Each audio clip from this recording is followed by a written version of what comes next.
We often romanticize ancestral connections, but will avoid conversations with our current living elders. But that's where the true connection and the healing can begin. Hi, if you're new here, my name is Dr. Bianca Flores. I have my PhD in neuroscience, and I love everything metaphysical and reading tarot. If you feel called to connect with your ancestors, I'd invite you to start connecting with your living ones first.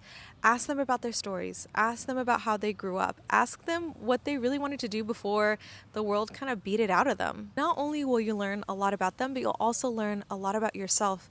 And this isn't just a practice in mending relationships, this is actually a metaphysical spiritual practice. Here's why that's true, because when you are listening to hold the space for imperfect people, people who might have triggered you as a kid, or just really learning to hold the space for all the grief, the trauma, all of that in the background, or everything left unsaid, you're training your spirit to connect with the energy.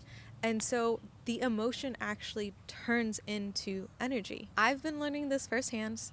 A parent recently moved in with me.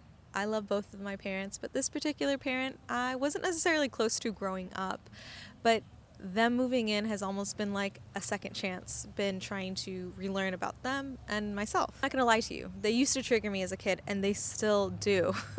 I've been choosing to stay present, stay curious, because what's been unfolding is that I've not only been learning a lot about myself, but this has been quite healing for my lineage as well. So talking to a grandparent or a parent who might trigger you, surprise you, upset you, it's really important for the complexity when you're trying to do ancestral work. It teaches you how to stay present, and this kind of energy is also required when you're doing metaphysical ancestral work. Keep in mind, our ancestors were once living too, so they too often carried grief, trauma, a lot of wisdom and happiness, and you need to be able to learn how to hold that space physically as well metaphysically. One helps the other. And when you build a practice towards a healing relationship in the physical, you're more likely to approach your ancestors not as these mythical figures, but rather as these multidimensional beings. I'm curious, have you ever had this happen to you? Have you ever reconnected or connected